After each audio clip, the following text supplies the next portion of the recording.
This is day 4 of the June 92 7-day retreat at Springwater.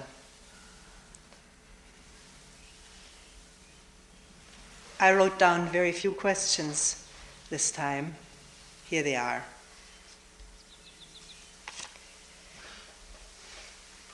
What is meant when it is said that everything is empty? Does it mean empty of meaning, that everything is meaningless?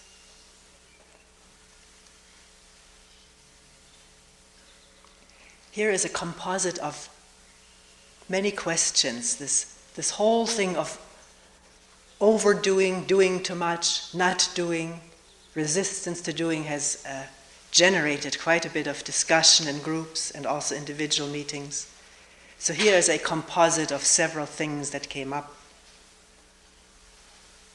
When you talk of not doing anything, are you saying that we shouldn't do anything?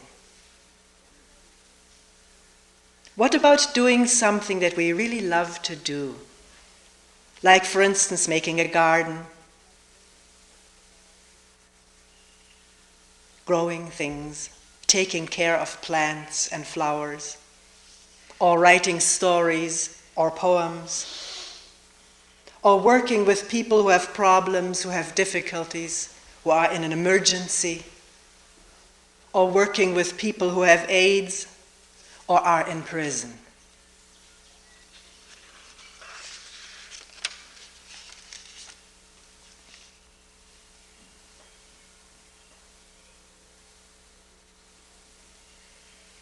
You talk a lot about the fact that we are in truth not separate from one another.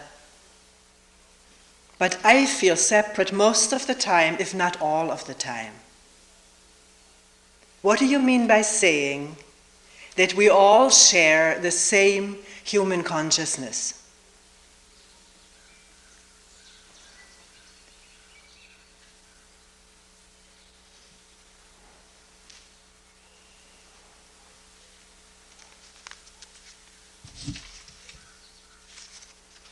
Someone also put a note on my table in there. It's a quote by a Wei Wu Wei. Why are you unhappy? Because 99.9% of everything you think and of everything you do is for yourself. And there isn't one.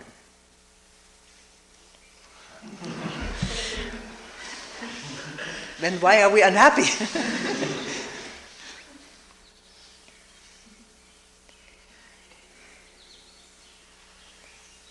So maybe to start and maybe end with this question about what do you mean when you say that in truth we're not separate from one another? When I feel so separate most of the time, maybe all of the time, feeling isolated, alone or lonely, not in direct relationship with anyone, maybe not even my family, or maybe particularly not my family. And what do you mean when you say that we all share the same human consciousness, that it is all one, undivided? And how can we go into this whole thing without becoming abstract or theoretical, referring to scriptures, ancient and contemporary, but by looking inwardly and listening outwardly, can we come to an understanding of this weighty, ancient, and also present question? What do you mean by separation? Is there such a thing? I feel it, and you say there isn't. My consciousness feels separate. It's mine, it's individual.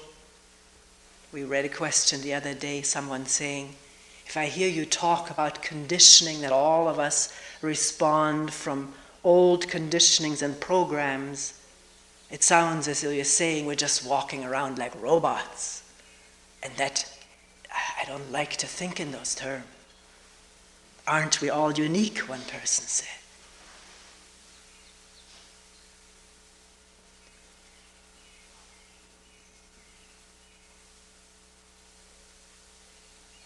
Where shall we start?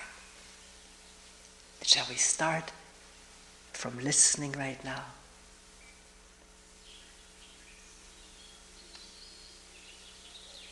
It's warm enough today, so all the windows are open.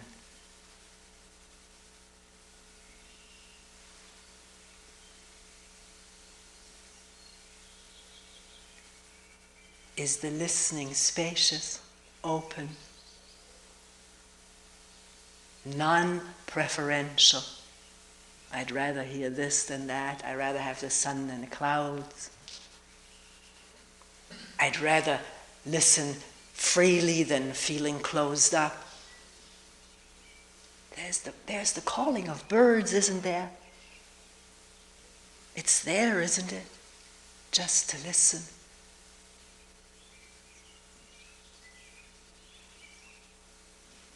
And there's breathing, isn't there?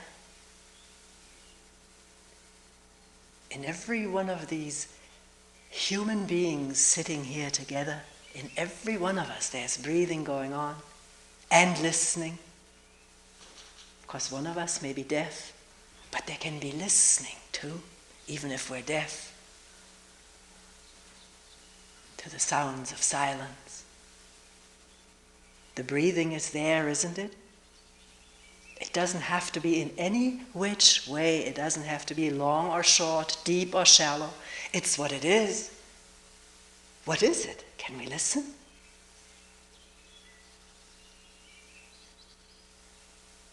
And is the listening separate from chit, chit, chit, chit, chit, chit, chit, chit? Is that separate? There's breathing and tweet, tweet, tweet going on all the time. And the physical sensations of hands in the air or on the thighs, the feet wherever they're touching, the mat or ground. Maybe there's an ache in the shoulder or back. Maybe some sweat in the armpits. And tweet, tweet, and the breathing. Cool air. The light that fills this room, fills the outside and this room. Where's the separation? Maybe even fills the interiority of one's being. The breath, the birds, the light, the air, physical sensations, and the words that are being heard. Can one listen, touch, feel, see, open? Without constant reference to oneself. If those thoughts come up, am I doing it right? Am I doing it wrong? Can those thoughts be listened to like the sound of the birds calling? He's doing it better, I'm doing it worse.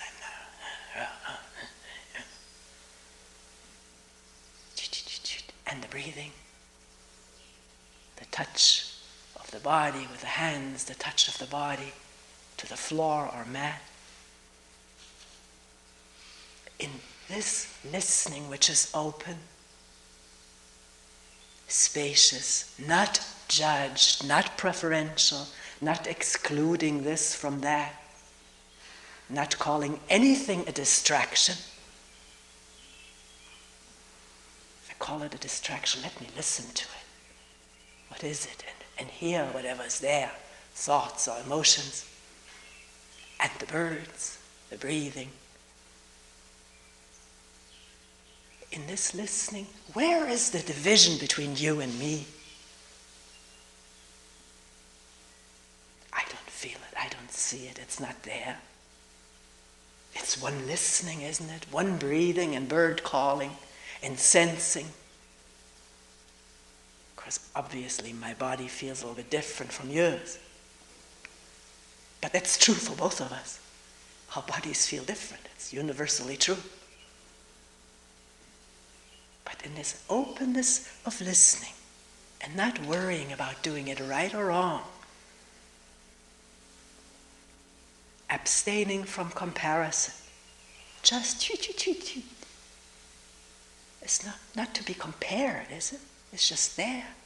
Where are we separate from one another? Even though there are 26 or 36 different bodies sitting here, I'm not trying to be derogatory and referring to each other as bodies. We can also say friends sitting here. It sounds better. So where is the division, the separation between you and me? Unless I think, well, I'm here and I'm Toni and you're there and you're this and so forth. Then thought begins to create division. And if I think I'm worse or inferior to you, then emotion enters in. Feelings of inferiority which hook into a network of past feelings of inferiority, insufficiency, with all the felt emotions that have ever gone on in feeling insufficient, which are all recorded in this brain and organism, and can be evoked at any time in the midst of this open listening. The sound of the leaves, can we hear it? Or the wind, call it what you will. The word is not what's going on. What is going on? It's there, isn't it? So where is there you and me in that? Has to be thought about. And then it's there as an idea, a word, a thought, and all the past associations. Networked into this brain and organism. Imprinted in who knows what chemical and electronic and whatever ways. There's constant research on that. But one can feel it. One doesn't have to read research to be cognizant of it, aware of it. The whole network of self-reference, my past, my future, my insufficiency or my superiority, all the emotions and sensations that go with such thoughts. But if a thought like that arises and emotion accompanies it faithfully, it's so intricately interwoven, can it be listened to, felt, seen? By seeing, I mean there is a transparency. There can be a transparency to a thought arising about how poor I am and the feeling about it. Can be a transparency about that. And in that transparency, that thought need not continue. If it's not seen, if it's not transparent or obvious, it goes on and the mood darkens. Body feels heavy and one feels separate from the others who seem to be so much more fortunate or capable or better off or whatever, or worse off.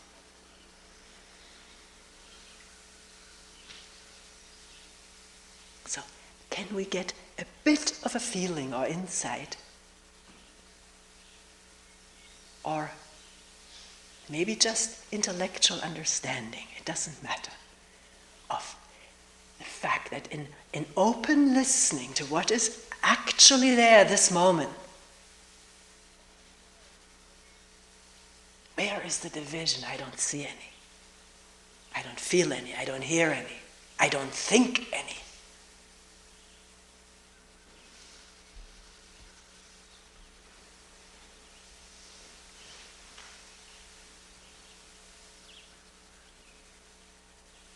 Maybe for whatever reason such openness cannot be sustained for long in the beginning.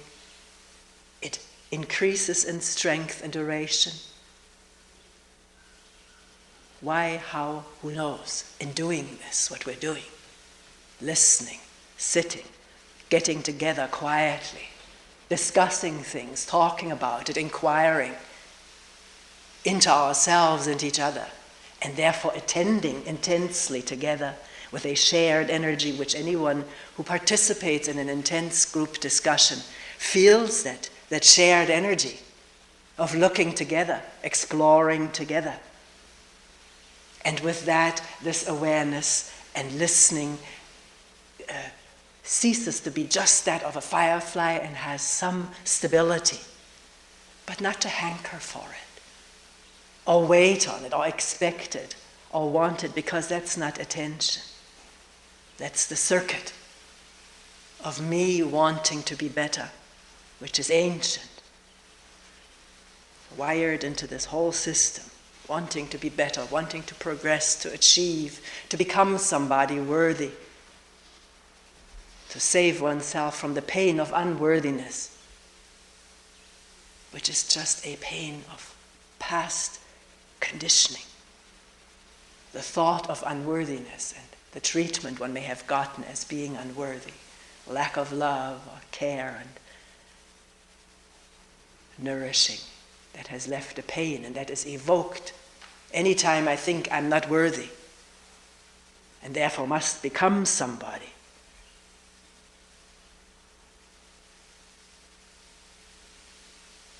But we're already everything.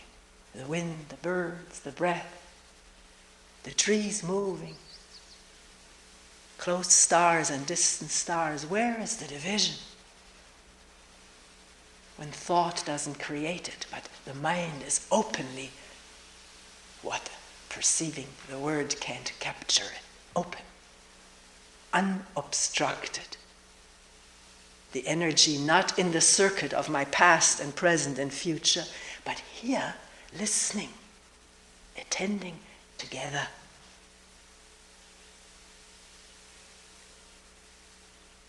To what is a shared aliveness among us and this whole earth and world and universe. A shared and unfathomable aliveness.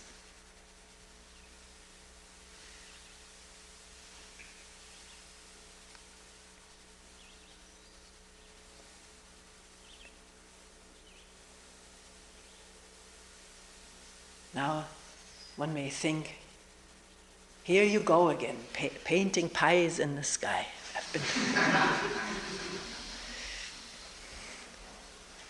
I'm being told this a lot, so I remember that. You always talk about a state and then I want to attain that. Why don't you talk about the problems we have? Our difficulties, our fears, anger. That's where I am, not in this open who knows what.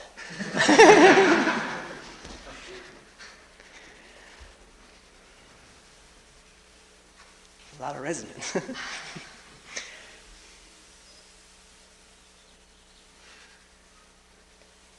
We do that. We go, whoever brings up anger or fear in a meeting together or in a group, let's enter into it. Always ready for it, to enter into fear or depression or anger, to feel it together. We can feel it together. Burn together in anger or shiver in fear together. Meaning not separating oneself out as the sufferer of it, the haver of this fear, the one who is afraid. There's only fear when there's fear. There's only anger. Talked about it last night. When that's there, the openness is gone. It just absorbs the whole space. So, even though the whole space is absorbed with anger or fear, there can be a listening, a sensing of it, an awareness of it. We wake up to it. It happens. I don't know how or why, but it does happen. And then just to feel, not just to say, oh, here I am angry again, how much longer will I be angry? Or I have a right to be angry. It's justified. Or I shouldn't be angry. You know, all of those thoughts that come up. Prevent just there being the anger in full awareness, or maybe just partial awareness. How does it feel in the throat, the throbbing, maybe blood in the head? Certainly one can feel the narrowing of the senses, the narrowing of the field. One feels like in a tight tube, talking about that yesterday, how I felt in it, like in an echo chamber, tightly bouncing back and forth. justification and dialogue with the person who made me angry and how blah, blah, blah.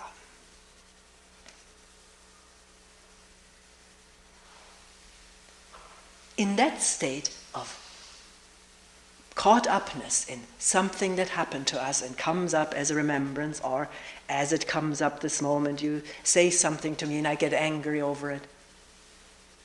We get angry when our ways are thwarted, we're not recognized, we're humiliated. Often somebody who made us angry doesn't even realize, why did he or she get so angry? I didn't mean to make you angry. But it resonates with stuff that has made one angry before. Enraged one, or maybe one was not able to express that rage, but now it reverberates. Maybe more so in a silent retreat where the conscious mind sort of becomes more open to stuff percolating up, less censoring, less restrictive and repressive. Stuff comes up, and either the real situation, somebody saying something to me, criticizing me, and the anger, or the remembered thing, because we carry it around with us, what happened actually becomes a memory and can be reacted to just as vehemently as the actual situation.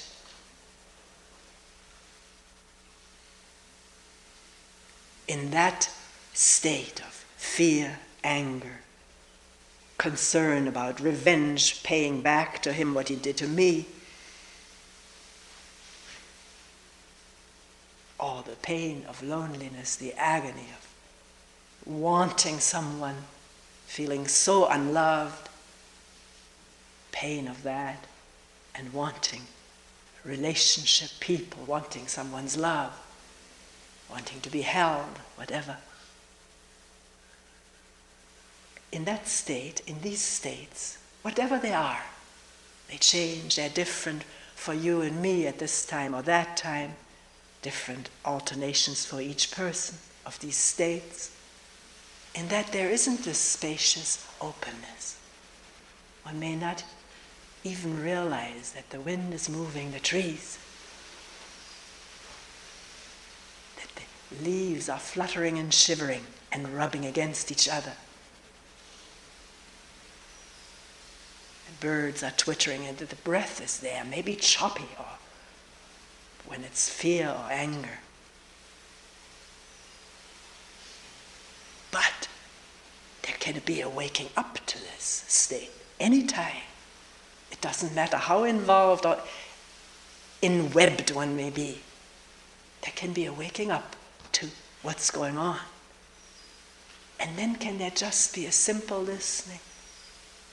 Or is immediately the thought, I don't want to feel this way, or this will never stop, it hasn't stopped in the past. All the rationalizations we give for our fears, we really get attached to our painful states, just as we get attached to our pleasurable states. This is our existence, becomes the idea of our existence, to be fearful or angry. We have ideas, people have told us what we are, and we live up to these images. So in waking up and coming to a state like this, do we immediately say, well, this is the way I am, this is how it is, I can never get out of this, here it is again? Or can there be a quiet, simple, bare listening to what is going on inside and out, without judgment or commentary, seeing how one tries to hold on to something. What is it we're trying to hold on to? Being something, isn't it?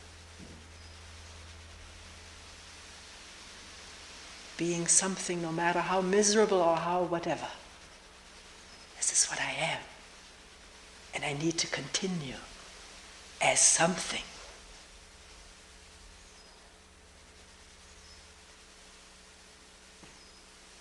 Can one question that, whether there is attachment to one's diverse states of being?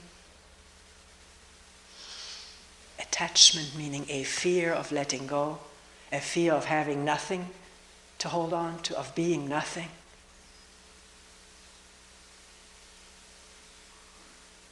Fear of openness without any reference point. The fear would be the idea of openness without reference, because openness without reference, there's nothing fearful in that. There's nothing anger arousing or lonely feeling in that, because in that there is no separation.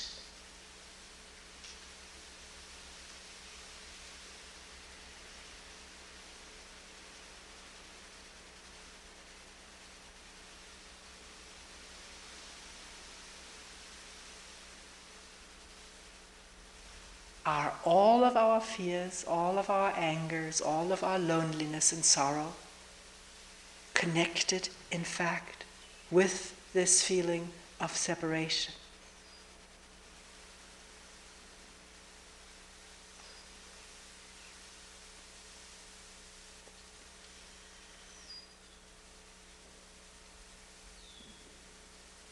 You could say, how do I know? That's all I know. Feeling separate and fears and constant wanting. As one person put it, I realize I have to coexist with that. This is how I am. In feeling separate, there is wanting and fearing. They go together.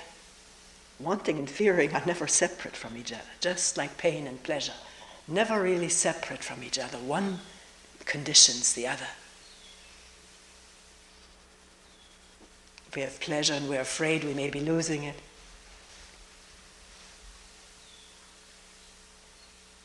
and for many people in pain there is a certain pleasure of suffering.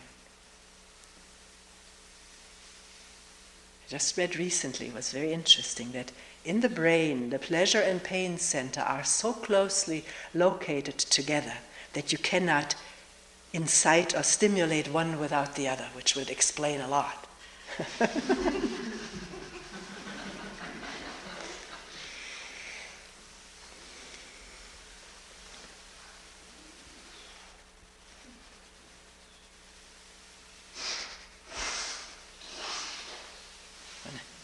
Lives for pleasure and can afford it time-wise or money-wise to have pleasure, so often it goes overboard into violence, not just if one has money.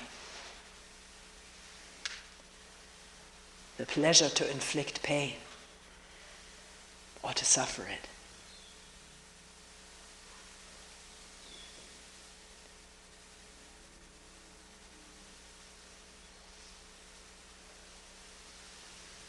And wanting and fearing, afraid of our separateness, we want things, afraid of our insufficiency, wanting to be sufficient, or just wanting more pleasure because it is remembered so well, and the body has its associated feelings with remembered pleasure, wanting more of it and more of it. And it's unattainable because the more we have, the more we want, or it turns into pain or displeasure.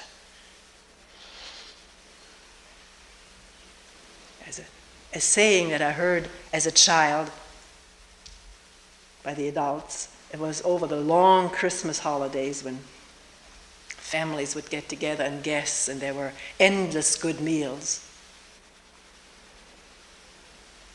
There's a saying which says, nothing is harder to bear than a series of good days, or pleasurable days.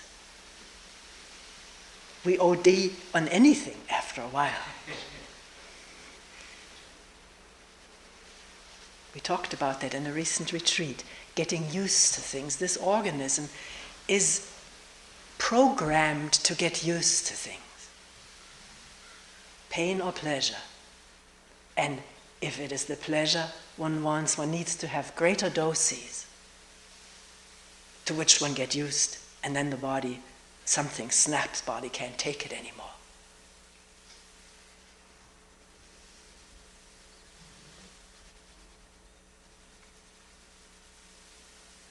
So Not how can I get rid of this separation. Now it makes sense to me, it's logical what you're saying, so if I would get out of this separation, I would never have fear or wanting anymore. This is not what we're saying. We're not saying get rid of it, be free of it, transcend it. But become intimate with it, aware of it, live with it openly, intelligently. Learn as we go about and with our feelings of separation and all what it spawns and how it reacts and how the body responds. To live with it and learn about it, be intimate, be wise about what is happening to this human being, which, as I say so often, is representative of all human beings, even though we are, in a way, unique, each of us, not being entirely, totally the same as the other. I read once that the odds of two human beings being alike is so astronomical you can't even put the zeros down. So large is the number of odds that this would happen. So it can't happen. It's impossible. And also, each one of us has unique experiences.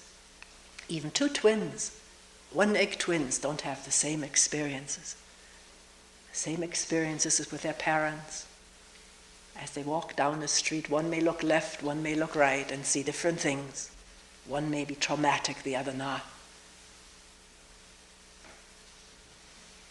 We have unique capacities, but we didn't grow them. It's not our merit that we have them. We happen to have them. The fact that in a whole series of Mozarts or Bachs, then suddenly there is one who stands out as a long history already of musical inheritance, genes, DNA. And even the geniuses of Bach and Mozart fall into a musical development which manifests in individual human beings, who then, through the capacity of their thought, may pride themselves on their accomplishments, their abilities and capacities, as though they were responsible for it and created it. We have these false ideas about where our stuff comes from. Where does it come from? How did I come to be? There was an egg and a sperm that got together, and where did they come from? Where did my parents come from, and their parents, and their great-great-great-grandparents? Where did everybody come from? And the animals, and the plants, and the first one-cellular organisms, and this earth, and the solar system, the galaxy, the universe. Where did it all come from?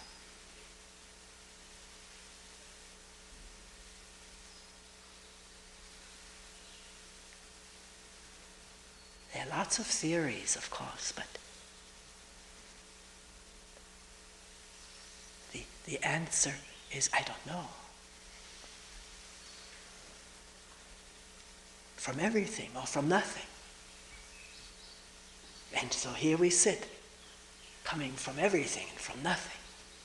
Who knows? We don't know where we come from. Here we are. The thoughts we have, the opinions we cherish, the beliefs we have, where did they come from? From the families and groups and social strata and country that we grew up in. If we had grown up in another country, we would have different opinions and different beliefs, different prejudices, different ideologies. Our thoughts are mostly collective. Even though we pride ourselves on our individual thoughts, think that we sort of spawned them, but where did they come from? Some brains are better than others to sort of, permutate different ideas and come up with a new permutation. And then, indeed, there are direct perceptions, a direct seeing, which takes place in human beings, and who knows in whom, when, why, but it does take place in human beings.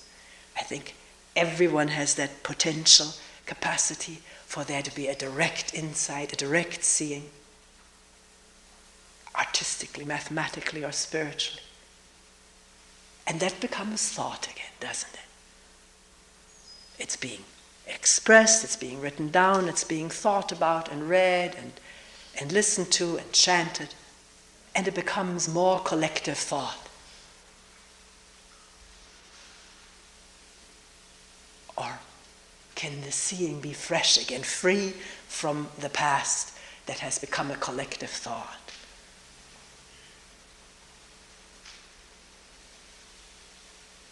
So we have individual experiences, unique in our makeup, not too entirely the same. And there's a lot of collective thought and opinion and prejudice and ideas, religious beliefs. Do you see that? That it's not mine? That we share that culturally or tribally or ethnically? And that's true for all of us. The content may be different of my belief and your belief, but beliefs we have, ideologies we have, opinions and prejudices we have. The content varies. But we're not different in holding to that and defending it with our life, maybe, giving our life for an idea.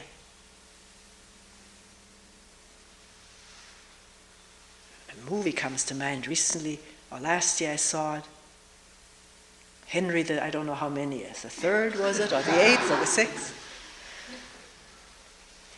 There was a piece of country that France had, and he had to get it back for England, if I remember all the politics of that. And with incredible, youthful enthusiasm, beauty. Oh, the movie was so captivating and got such reviews.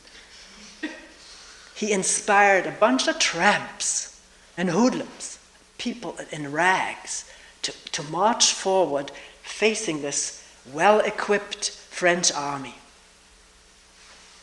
You know, they were clever people. They had bows and arrows, I think. That's all they had, wasn't it? Some stones, maybe. But this king didn't stay way back at a computer and smart weapons. He was right in front and inspiring everybody with talk and his beauty and youth and marvelous uniform. I wonder what it was really like that. Must have been dirty by then. To march against these French, and they were victorious. They battled them down. I don't remember how. It was an incredible medley of bodies and horses. It was quite horrible, actually. And got that piece of country back. Now it was English again. British or whatever. Because he got the lovely French princess as his wife. It's so universal, isn't it? Give one's life for an idea that this is my country and inspire people to give their life for it, to die for it.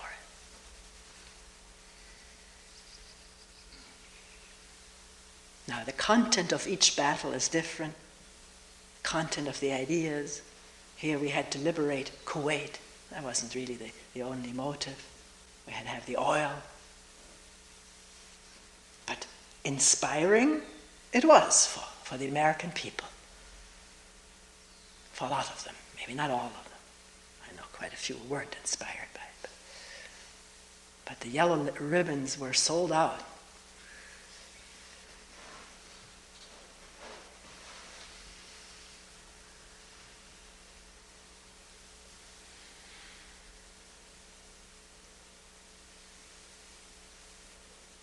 So our thoughts are collective, even though the content may vary from one collective to another.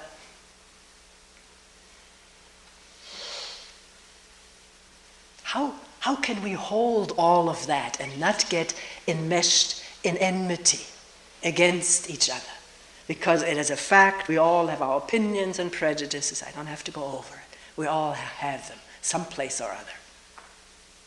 For Perot or against Perot, and Clinton and Bush, and nobody. How can we hold all of that? All of the 10,000, that's not enough, opinions and beliefs and prejudices. Hold them all. See them all for what they are. Not defend mine against yours. See the absurdity of it and the dead-endedness of it. But hold it all. See it. Understand it. Where it comes from. That this is how we've been conditioned. And in that we're very robot-like in defending our opinions.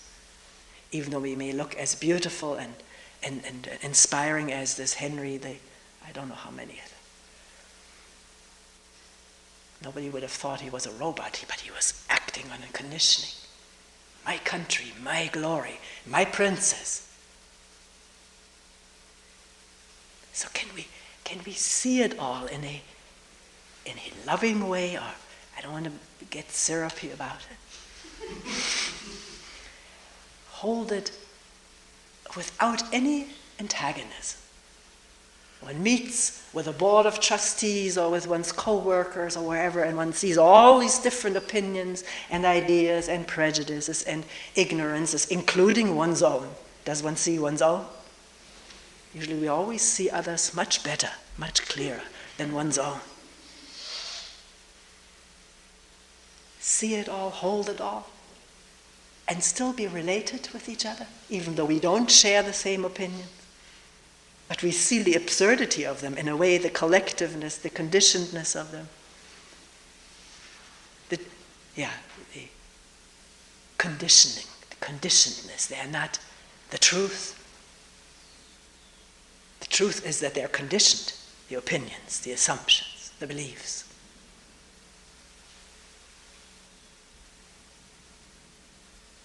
One person was saying that in a meeting, something like, holding it all, holding all what you see about people. I think that was in connection with all the suffering, the question, what is going on in this world? Hold all the suffering, all the sorrow that is going on, all the misery and injustice,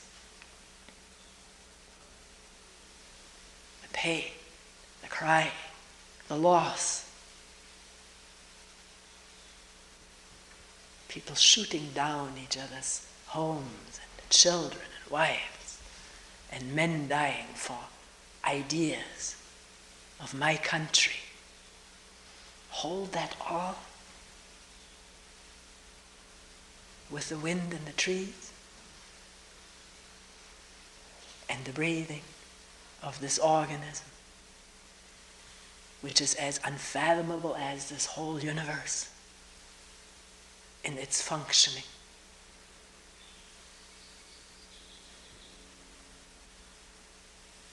Not know it all, but hold it all.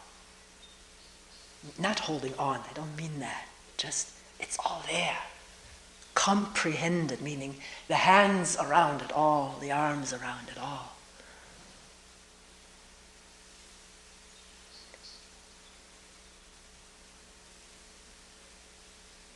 Can we be like that together? Meet like that together? Not all the time the opinions will come up, the prejudices, the personal hurts, and all of that stuff, and the moods that go with it, and the enclosure, tightness. But then we wake up for a moment, caw, it said. And then at this moment, where are we?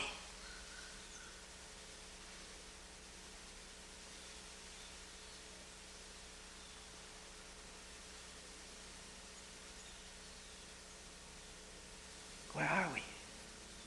Who are we? What are we? Cheat.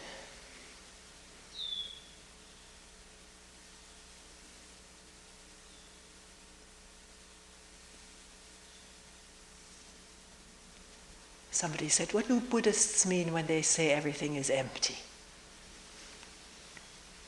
Do they mean everything is empty of meaning?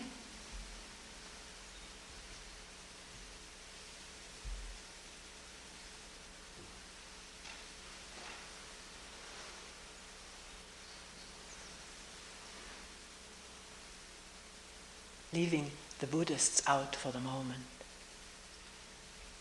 in holding it all quietly, listening, with no conclusions.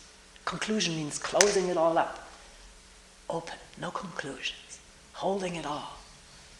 Our differences, our suffering.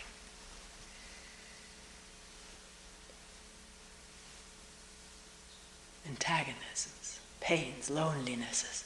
Holding it all. Without preference. Without trying to obtain an answer, a conclusion, a result. Just, it's all being there, like the wind in the trees. There's so much space in that. There is space for everything under the sun, including the sun.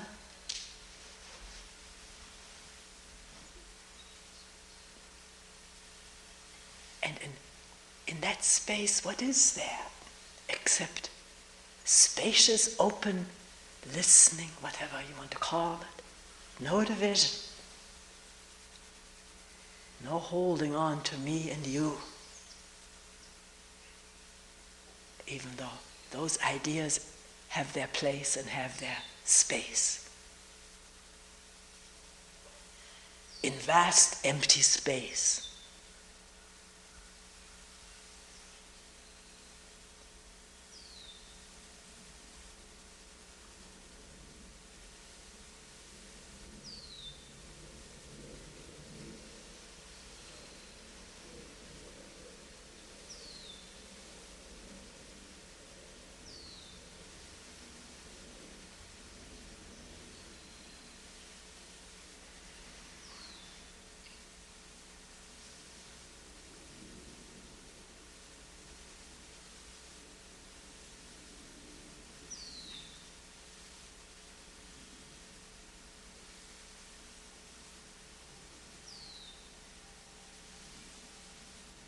We will end here for today.